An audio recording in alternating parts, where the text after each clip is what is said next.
All right. Can you hear them, by the way?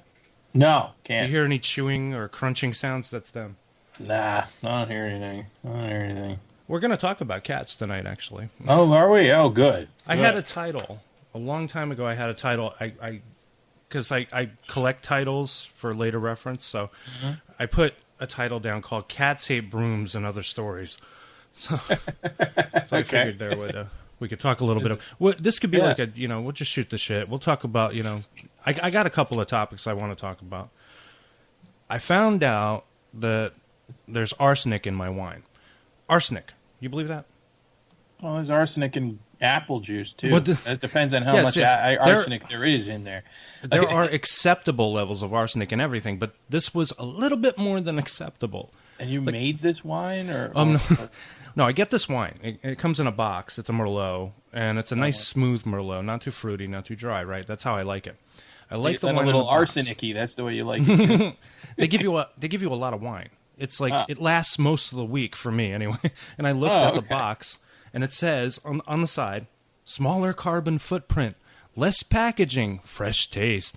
The fresh taste of arsenic. Save the planet and poison yourself because all It's that like carbon I saved the dioxide that world. you're exhaling is destroying the planet. So kill yourself with this wine. I love it. I save the world one glass of wine at a time, and there's, that's slowly poisoning. Poison fresh, 3 days. This is what I get for saving the planet with my crippling addictions. I hate that. Yep. So I thought I had a nice, slow, liver-rotting death with just the alcohol. Now I have to deal with arsenic. Now you have arsenic. I thought being a slovenly wino was enough, but no. Now I've got to be some arsenic addict too. Great. Now okay, this is what it really. It was blush. It was a blush that had the arsenic in it, right? But it's the same company, Franzia, and they make it in a box. It's really good, actually. I know that company. Yeah. And I always preferred Corbett Canyon myself. Corbett Canyon. I think they have that at the place, but I like cheap wine. Corbett Canyon's cheap too. That's what I buy it for cooking. I keep a box of red and a box of white around for cooking because it doesn't go bad in that container. And then if I ever visit and that you can't find that wine for the next time you're cooking, you know why. Anyway. Okay. Yeah. So. It was Franzia, and I'm looking at this news report, and they're doing like a recall or something, right? And I'm like, Franzia, that sounds familiar. And I go open the fridge, and there it is in my fridge, this box of death. Wow. You came this close. Maybe you built up an immunity like to iocane powder, and now you can challenge people to a battle of wits. Oh, maybe. That would totally be awesome if it were true. So, what kind of... do you... I don't really get the impression you drink that much wine. It seems like you drink more bourbon. You're more of a hard liquor man. Well, I had to give up bourbon, so I'm on... because it's possible trace gluten in it. Okay, so you're going to need some kind of gluten-free whiskey. I have whiskey. Corn whiskey. Is a no-go. Whiskey is beer. Whiskey is beer that's been distilled. So and beer is totally out of the question for me. Yeah. So I have gluten-free beer, but and some of it's not that bad. But but what I've been drinking is actually I went back to drinking gin and tonic, gin and diet tonic. And that's not terrible. But, I do drink wine. I like a good Tempranillo. Like I said before, I think it was either you or Paul who got me into gin and tonics because he drank them too. Yeah. Well, I drank gin and tonic for a while. I was on a rum and coke for a while, and then I was vodka, and then I you know what? You need to stop drinking like a woman. Start drinking some fucking bourbon, okay? You don't like Grey now Goose? That I'm old and used up, I'm going back to drinking like a woman again. Okay, Grey Goose vodka for everybody. Yeah, it's like give me a hard cider and a. Well, my wife doesn't drink, but in the summertime when it's extremely hot or something like that, she'll like a Tom Collins, and I like them too. We try to make them from scratch. Oh, that's cool. Well, I do a lot of cocktails around here because Heather likes them. When she's not pregnant, we haven't announced that yet, but who cares? But you want me to cut it out for luck? It doesn't matter. Nobody listens to these fucking things anyway. Hey, wait a minute. No, I got to tell you. Yeah. When I ran the rerun of our cooking episode, right? Yeah. We got more hits and more subscribers. They really like us talking about food, so we got to do another food episode at some point. All right. Yeah, we'll do it. Yeah. Let me see. Now, you were telling me about, you said you had, at one point, 8 or maybe 7 cats. You said Noah and his wife, Ariel, have 9 freaking cats, mostly indoor. So Yes. how many cats did you have that were indoor and outdoor? I had 7. They were all indoor. All? Okay. How much space did you have? Is this Well, in I your had present house? Well, it was here, but it started in upstate New York in a 1,200 square foot little shit box in Schenectady, New York. You mean to tell me that you transported 7 cats down I south? drove down with them in a Ford Explorer. You unleashed and, 2 dogs as well. New York cats and dogs on the south. Yeah, actually, Remember I had one dog then, one big dog then. Sorry, now I have 2 dogs. The old Robin Williams joke about how a cat from New York doesn't even say meow. He just says, "What do you want from me?" It's an old joke. Yeah. So as I told you, I have a very jittery little cat. I'm sorry, he's not little. His name is Little. It's an ironic name. He's a sweet, nice cat. He's very affectionate. He grew up with Regan. He loves her. They grew up together. I remember I was talking to somebody at my old job, I think, and she said, as soon as we had a baby, we got rid of the cat. And I'm like, why? I love animals. I'm an animal lover. It was an old wives' tale about that. My parents used to breed Siamese cats, Okay. and they had like 3 cats when I was born, and they got tired. Like everybody would ask them, "Oh, you're having a baby. What are you going to do with the cats?" Yeah. And like they got tired of people asking this question, so they just started telling, "Well, what we're going to do is we're going to put the baby in a cage and let the cats run free. That's what we're planning on doing." Isn't that sort of what goes on now? I mean, we keep these kids in these little playpens so they can't get out and, start fires and kill hookers or whatever. I don't know, whatever they think babies do. They do, yeah. But Siamese cats are extremely temperamental. I know this about them. And you said they were breeding them, right? Oh, ours were fine. They were sweet. I I had a Siamese cat. She was 20 years old when she died. She was not temperamental. She was annoying. She'd yell at me for not coming home when she wanted me to come home. I get sometimes. But she was very loving and friendly. Very talkative and annoying, though. So kind of outstayed her welcomes. Like I could have done with like 17 years instead of 20. Yeah. So Little he's incredibly jittery though. If I put my hand on a broom to sweep the floor and he sees me do this, he runs like a psycho out of the room. I mean, cats hate brooms. That's the title of the episode right there. It's like genetic memory or racial memory, memories of like Tom from Tom and Jerry getting beaten with a broom by the maid. Yeah.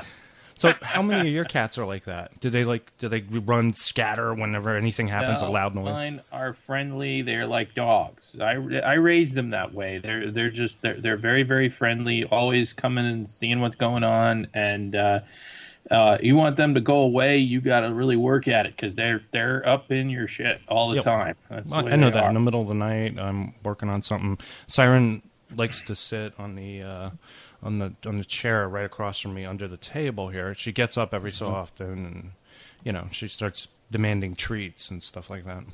Oh yeah. Well, they, my guys, they just want to be petted, and we have 3 now. I gave away all of them. I only took. I had to take one of them to the Humane Society because she was peeing all over the place, and I just couldn't have her destroying property anymore. As much as it hurt, because I really did love her. This was a cat that was doing this.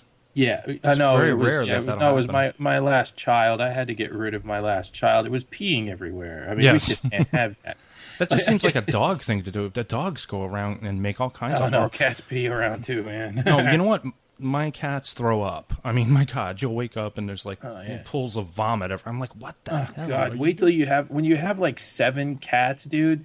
There's always one of them fucking throwing up somewhere. I mean, it's unbelievable. You come downstairs in the morning and there's fucking cat puke everywhere. like the best thing I ever did was to get a dog that eats up the cat puke. Oh my god, that is like the grossest freaking. You said you wanted food episodes. Oh Lord, you know what Little does? He will scoop sometimes his own or Siren's shit that's dry out of the box and start playing with it like it's a hockey puck. I think this is the funniest story ever. I think, my ex Irina, she wanted, she was the one who got me to get this dog. She actually got the dog, and he's my dog now because she's just a flighty lunatic. But in any case, what kind of dog? He's a Siberian Husky. He's gorgeous. He's big. He's big. Pure with blue white. eyes? He's a big dog. Pure white, ice blue eyes. Beautiful. We dog. have a neighbor on the block who has one of those gorgeous dogs. He's the sweetest dog in the world. He's wonderful. And anyway, he went through a phase when he was younger where he liked to eat cat shit. Like everybody goes through that phase. I know you went through it. I went through the cat shitting eating phase. Every once in a while I revert back to it. But in any case, so he's going through a phase, and one day he just walks up to Irina sitting on the couch. He's been eating cat shit. He just throws up all over her. Oh, and that's what ended the relationship right there. Oh, no. I don't think she was too happy when I thought it was funny, though. She's like, that's it. Yeah, really. That's where she drew the line right there. I think we lasted another 4 or 5 years after that, I think. Anyway, that's just fucking... Ooh. So you're an animal lover, right? Yes, indeed. Okay, so I love all kinds of animals. I remember we were...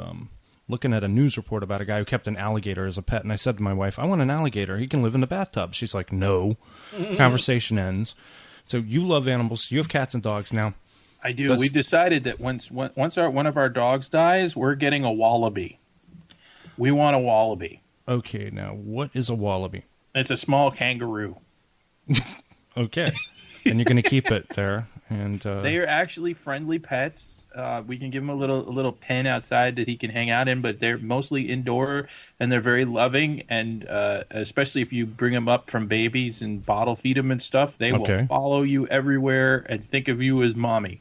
Okay, so, you guys in 5 years are going to be the crazy wallaby family on the end of the block. That everybody's going to be like... we'll probably get a neutered wallaby. Okay, I don't think we want a lot of little wallabies hopping around off their balls and stuff. Well, actually, it's not castration keep it to anymore. One marsupial at a time. I don't know how they do wallabies, but I do know with cats, they don't off the balls anymore. Now it's basically it's like a vasectomy because Little still has his balls. They just did a little, Oh, really? Quincy, Quincy's balls. Quincy had the biggest fucking balls I ever saw in a cat. I was surprised he could walk. It's ridiculous. But they cut those fuckers off. I mean, it was like snip, gone. Oh, poor guy. Oh, poor guy. Yeah, I know. He still gets to keep his balls. He just doesn't stink up the house. Because, before we got him fixed, he stunk up the house. I mean... What, he was pissing? Well, he was doing all manner of things. Basically what they do. It's kind of like... I don't know how they manage it, but it's kind of like masturbating a little bit. There's seminal fluid mixed in. Jizzing all over your furniture? Yeah. Okay.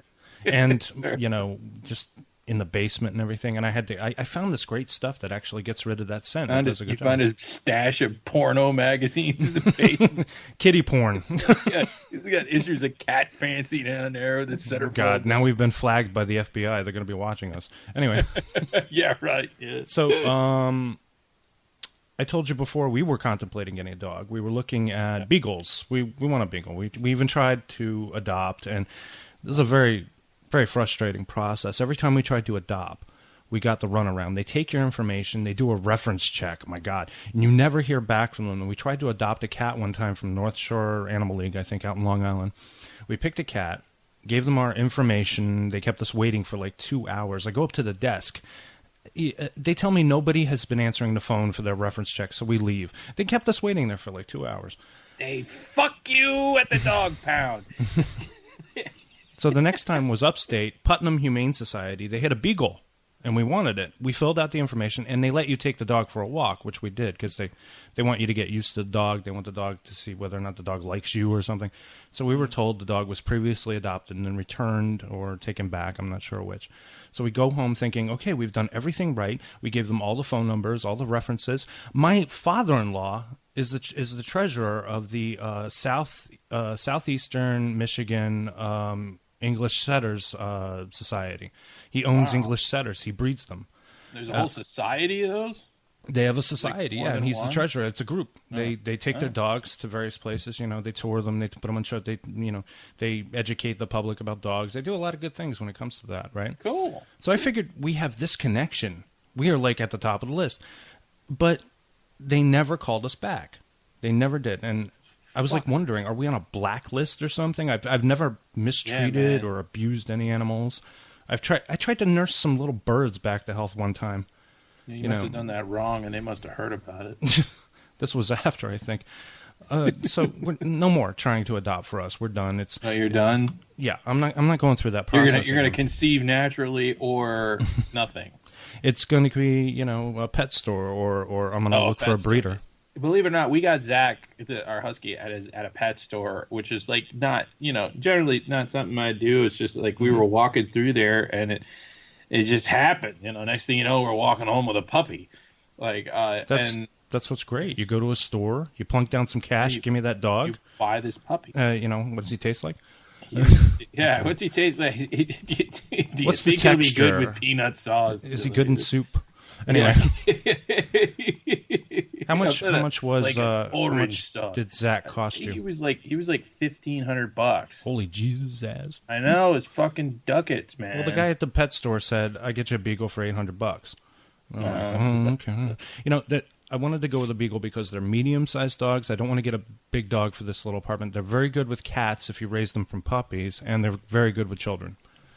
That's cool. And also, Brahman likes them. Tumbleweeds of dog hair going around your house like a husky owner would have. Because that gets old pretty fast.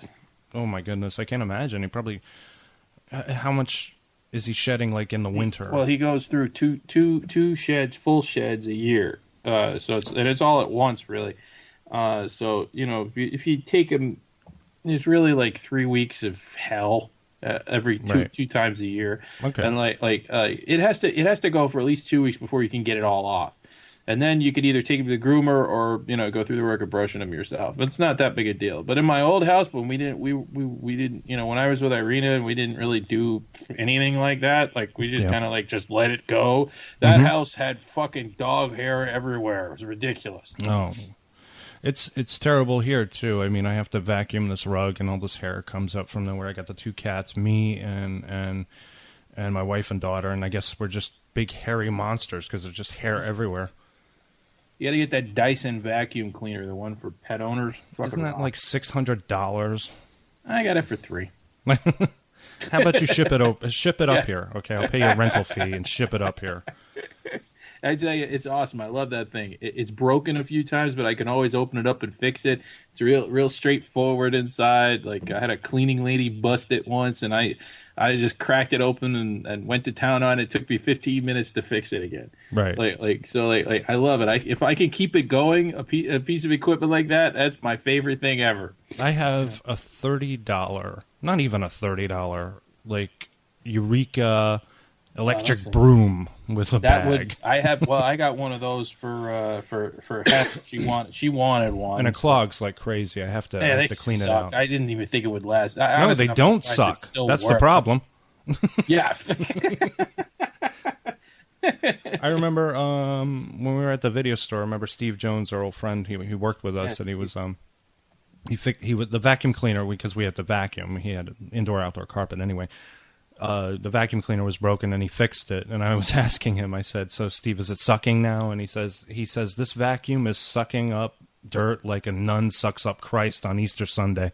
I love Steve. I loved him. Yeah, Steve was fucking awesome. Hopefully if I can get a VCR, I can, because we shot some stuff with him, and I hope it's on there. Oh, sweet. Yeah, remember you shot it actually, because I did. I don't remember a lot from back then. I was pretty fucked up all the time. What it was a scene where I don't know what it was. I was an employee in a video store, of course, because we were shooting in the video store. That's a stretch. And Steve is playing some kind of crazy customer who's trying to arrange all the videotape boxes just perfect. And he starts talking to me and using his hands and doing all weird stuff. And I'm just like staring at him. But you shot that, I remember. Did I? You know, that reminds me. Do you remember? I was thinking about this the other day because I was sitting there, you know, just like I think I was waiting for the servers to come back up, and I'm looking at diesel trucks. Because I've been thinking about I'm going to buy eventually a diesel truck, and I'm just looking at the names of them, and there's like they have all these sexual names for the diesel trucks, and I'm like I'm wondering why, but it reminded me of that time that we took all those movies, those one-word title movies, made them. Like, I remember. I remember Shaft was in there, and Shaft, Chisholm, Blue Steel, and you Steel. Yeah, you put them all in order of the act itself. Yes. Well, the diesel trucks are like this too because you have if you have the Chevy, you have the Duramax, right, which kind of sounds like a condom. Or a vibrator of some sort. Yeah. You have the Chevy Duramax, and if you don't want to do the Duramax, after you've looked at the Duramax, you go look at the Power Stroke Ford. Power Stroke. And once you're done with the Power Stroke, you move over to the Dodge, which is Cummins. I'm looking at it going, that's the same shit that we did in the video store. Yes. You know? Oh, God. Yeah, I know. Now we have an explicit tag on this. Oh, yeah. Well. So I had something else I wanted to talk about. Film Threat. I want to talk about Film Threat for a second. All right, let's do it. And Chris Gore. Right. Now, he put together a Kickstarter page. He's raising money for what he sees. What he says it's going to be the rebirth of his DV Doomsday segment from Attack of the Show that was on G4 a few years back. He hosted a segment on that show. Right. I take issue a little, I guess. He wants to put together. He wants to put together an all-new Film Threat site, and he wants to do a podcast, too, which is hilarious. Why the fuck does he need money for that? See, I don't understand why the hell people need to raise money to do shit that doesn't fucking cost anything. Well, Just make your website and fucking put up your podcast. This is what I wanted to confirm with you, because I have, up till now, I've invested very little money in this, as you can tell, listening. Yeah. Anyway, now, Film Threat was a magazine that was purchased by Larry Flint, and it was published, and it was a paper magazine, right? Now, say what you will about Larry Flint. He's a skilled publisher, and he gave Condé Nast a run for their money. Larry Flint is right. So Gore and Threat were significant when they were a paper press magazine. I don't want to diss too much. He gave me a shot at DVD. And he was one of the reasons why I never wanted to deal with other people in movies. He's like anybody else out there. He's the nicest guy in the world when he wants something from you. When he's got it, he'll start treating you a little worse. So, and he turned on me one time, and I'll never live it down. I'll never forget. We were doing the final artwork for the Legia leads for DVD, and we were working on it for a couple of months, this DVD artwork. I was doing most of the work. I turned in my final approved artwork. And then he comes in with a bunch of suggestions, right? I'm like, okay. So I go along with him, and I think I'm done, and I turn it in again. He goes into a fucking rage, starts yelling at me, basically, in email, saying, what did he say? He said, like... he didn't like that I sent it off to the guy they had hired to author the DVDs without his approval. He's like, don't you ever do this again. I'm like, what the fuck is your problem? I'm the one running around trying to get this done, and he's giving me shit. I was pissed. It was only because of there was a guy named Mitchell Bard who was running acquisitions for the company. He's the one who bought this, and he was going to buy my punk documentary too. He was a very nice guy. I had him over for dinner. So he writes on his Kickstarter page, help me save Film Threat and bring back DV Doomsday, the popular segment from G4 TV's Attack of the Show. This I don't get, because I was under the impression that Chris Gore sold Film Threat to a guy named Mark Bell, who was also a very nice guy. He's a lot friendlier, actually, than Chris Gore, I have to say. So I didn't know what was going on there. But the Film Threat site appears to be dead because it redirects to the Kickstarter page. It gives a little bit of history about Film Threat. Like I said, it was a great magazine. It was significant back in those days, the days of indie cinema, back in the, I guess, late 80s, early 90s, something like that. Right. And the transition, okay, he bought back the name Film Threat from Larry Flint and turned it into a website. And I think that killed them, and also the DVD company and all the investment they made in that, because they were all looking to get rich. Meanwhile, I'm trying to keep the bills paid. You know, I'm the one. I really wasn't paid very well for the level of work that I did on Legia. So the truth is, okay, what did he write? He wrote, the truth is that the Film Threat website was actually supported by my television career. At the time, I was willing to spend $25,000 or more each year out of my own pocket to support the site. I believe very strongly in Film Threat's mission. $25 large a year. Now, you just said... Well, it depends on what he was doing. You can spend 20 times that on a website if you want to. Look what the government spent on, or if you need to. Yeah. It's hard. Do I think that he needed to? No. Like a lot of these places, inflate those costs to try and I don't know, make people feel sorry for him or whatever. I don't, or to give them donations or whatever. It's a common deal. $25,000 a year. Let's see. He'd be spending $2,000 a month. He would have one hell of a set. He'd be able to handle a ton of traffic, but he might have also been paying somebody to run it for him, and then that would probably be. But they also got a lot of money in advertising revenue. A lot of people would, and they charge quite a bit. For little. So that could be. You never know how much money they're getting in advertising revenue or whether it covers their expenses. But nowadays, I don't think it really matters. I don't think it's about spending that kind of money anymore. I mean, like, if it were that kind of money for the internet, I would say word of mouth. It doesn't have to be. Yeah, these are the kind of conversations. I'm involved in a startup company, another startup company, and these are. I sort of exist in this company to keep everybody from going off the rails and spending a bunch of money they don't have to. You're always the perfect person to talk to. You always seem to have this information. Yeah, thanks. It's easy because everybody, like in the startup world with all this venture capitalist people, they I don't understand how they work. They don't make any sense to me. When I don't understand it, I don't spend money on it. That's just the way I am. I don't understand how they make money because they invest in all these failures and they spend billions of dollars and they all run around like peacocks acting like they're fancy and rich and doing something important, and none of them do anything. Right.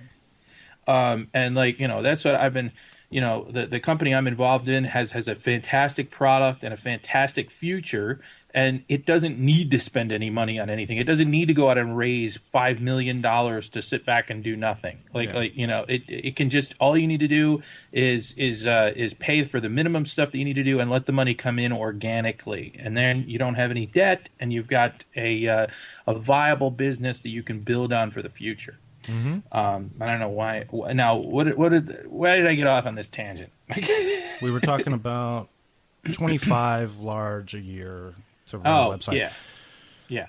So now he wrote this thing down because it's Kickstarter, so he has to go through all these plans that he has. He says the budget I've put together should give us the boost we need to continue. While it seems like a lot of money, anyone who has run a website with daily content or produced a weekly web show knows that it costs more than one would think. The amount I've budgeted covers the site relaunch, a podcast network, an app, and a web series. All of this covers phase 1 of Film Threat's return. Well, that's a good bit of stuff. I mean, he's got it. I mean, he's not doing this himself, and that's where I was going with what I was saying. Was that I had this conversation with one of my partners that the reason that we are a step above a lot of other people is because we can do this stuff ourselves. Like we don't come up with ideas that we can't do ourselves. We don't need to hire somebody to do an app. We do the app ourselves. We don't need to hire somebody to do the website or set up the server. We know how to do that. We have all that in house. And like this guy, he probably has to. That's not his deal. He wants to do stuff about film. He doesn't want to. He doesn't want to do the web app. He doesn't want to do like to design the website or any of that stuff. He probably doesn't know how. So he has to pay. So that's going to cost him money right there. I don't burn my bridges, and I don't yell at people. So people generally have a very good opinion of me. You know, maybe I'm a little annoying sometimes or something, but you know, I find that people will help me now. Now, Gore has phases here.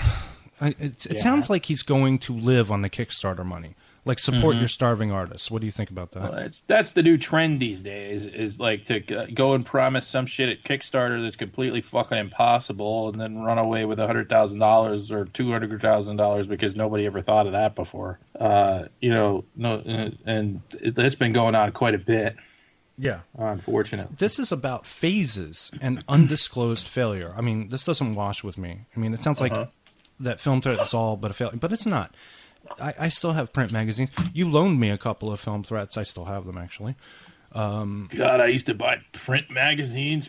Fuck, don't tell anybody. Shit. So I had a hard time dealing with those in the know, I guess.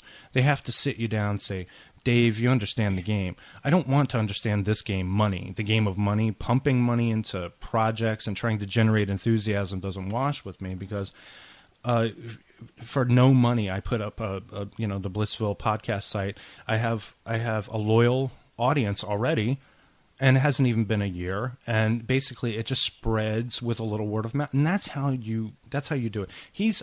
I have a feeling like he and other people who go into Kickstarter believe that you can take money and somehow turn it into buzz, and that might work in movies. I mean, they spend a lot of money to advertise movies that are really, doesn't matter how terrible they are, but people will go and see them.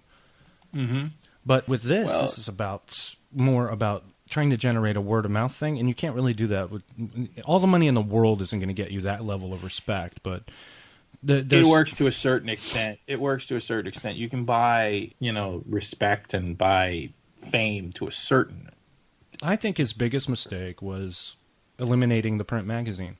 That was getting them out there. They were only like a big magazine for a couple of years. It's not worth to print it anymore. I mean, at this point, not now, no. But back then maybe. Yeah, back then, yeah, because that print magazine brings your website to a new level, and then you need to transition carefully and adjust the website, and you need to maintain some kind of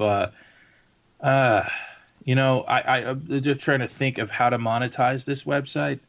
It's difficult. Yeah. Film Threat still has a name in my mind. I still think of it. If somebody grew said up in the 90s, of course. filmthreat.com, I would think, I'd go look at that. We grew up, we were young in the 90s. We were interested in movies and even making movies. So anybody who was like that knew what Film Threat was. Right. But there's an implied level of failure associated with Chris Gore coming out with his hat in his hand asking for money. To me, if you're asking for money, it means you don't have money. And I don't think that's completely true in Gore's case. If he succeeds, wildly great. I don't care. But I don't ask for money unless I don't have it. I mean, I think that, if I was going to do something with the Film Threat name, what I would do is not that. Right now, the thing that pops into my head is I would do a Netflix for schlocky movies. Great idea. I would do like the Cinemageddon equivalent of Netflix, and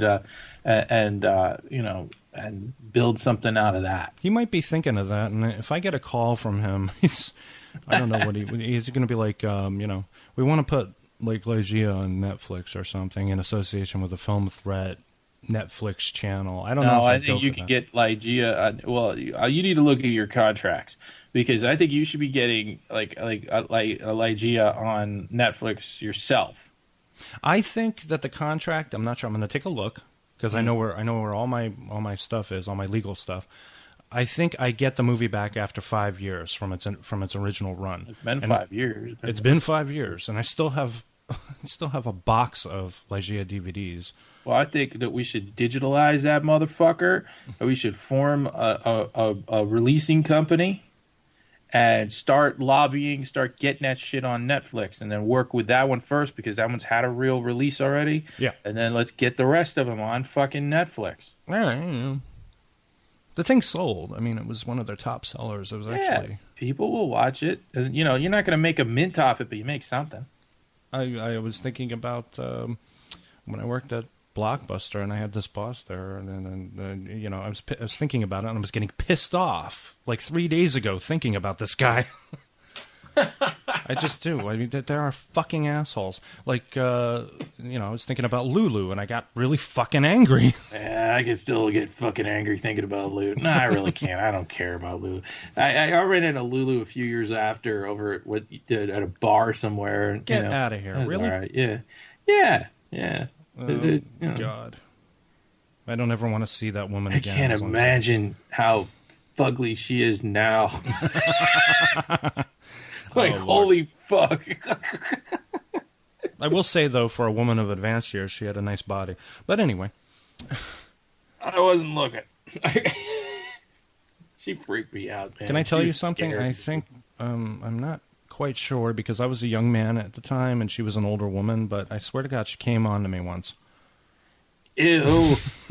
You know the room? There's a little room that you have to walk through to get to the bathroom. Oh, The Room, the movie The Room? No, not that. God. Please, you must never mention that movie again. That is like kryptonite for filmmakers. And, you're tearing us apart, Lisa! Tearing me apart! I love that movie. Did you fix your mother's breast cancer? Oh, hi, doggy. Okay. No, there's a little room between the store and the store proper and the bathroom. There's like this room where we stored, you know, covers and stuff like that. Yeah. And I swear to God, she came on to me in that room once. That is disgusting. That is disturbing. Right. Is there anything you want to add, or you got anything on your mind? You want to? I don't know. I could tell you a tale about talking to. I don't know. I don't really have anything useful to say, but you know, useful. You know, useful. It's its own reward, anyway. Yeah. Well. Yeah. Yeah. No. I can't really think of anything. I'm interested to see more about this Chris Gore dude and look him up. I'm looking at his Wikipedia page right now. Yeah. I don't know why, but I think Gore wrote that page. I don't. Of course he did. Everybody writes their own Wikipedia. He's a revolutionary voice in the world of independent cinema. Yeah, and he co-wrote and produced My Big Fat Independent Movie, a parody of other indie movie. Have you seen that? It is. Hell no. It is terrible. It is a terrible movie. It is a waste of money. They had some money. They had some minor names in the cast, and they just totally, I'm pretty sure they financed that from profits from Legia, but I can't prove it. So. Well, all those, all those parody movies, those there was no point. It was like, what were they doing? What year? The independent movies at that point had become a parody of themselves anyway. All these two idiots sitting in a room yakking like they're Quentin Tarantino was fucking lame. Like, I mean, I wrote a prolonged sex scene for my script where two characters were talking to each other, but at least it was a preamble to sex. So. Oh well, okay. What were they talking about? What they call a quarter pounder with cheese? And No. They were talking about, well, the girl is like in a basically trying to seduce this guy, and she's telling him about how she's been in love with him for 15 years, and he's like shocked and everything, and stuff like that. Say something weird about like her period or something like that. I remember reading some of her stuff like really she said that, like nothing. Like, do you know any girls? Like, do you know what she did, your cunting daughter? Anyway. Oh, one last thing. Remember how we used to add the word cunt to every movie title we had? Yes, I do. My Big Fat Independent. No, my big fat Greek cunt. No. That movie came out after. No, your favorite, the one that you had, Simple Twist of Cunt. Yes. Wait, what about the other one with Steve Martin? Mixed Cunts. Yeah. That's sort of what I did. Like, we used to play that game. I used to play that game with Bronwyn all the time. Mm-hmm. We didn't use the word cunt. We used the word crotch. So we'd put crotch in the title of everything. You had to clean it up. I mean, I guess you get older and you got to you know. Well, this was like say Sunday programming on Fox. There would be a show called That 70s Crotch, and then there would be the Crotch Files and things like that. It only works with a title that has more than one word. See, I'm telling you, that simple twist one works every time. Yes, it does. It does. All right. I'm going to wrap it up, I guess. Right. This is BlissVille. I'm David Lawler. I've been talking with my friend Angela Gang. And good night, everyone. Good night out there in podcast land.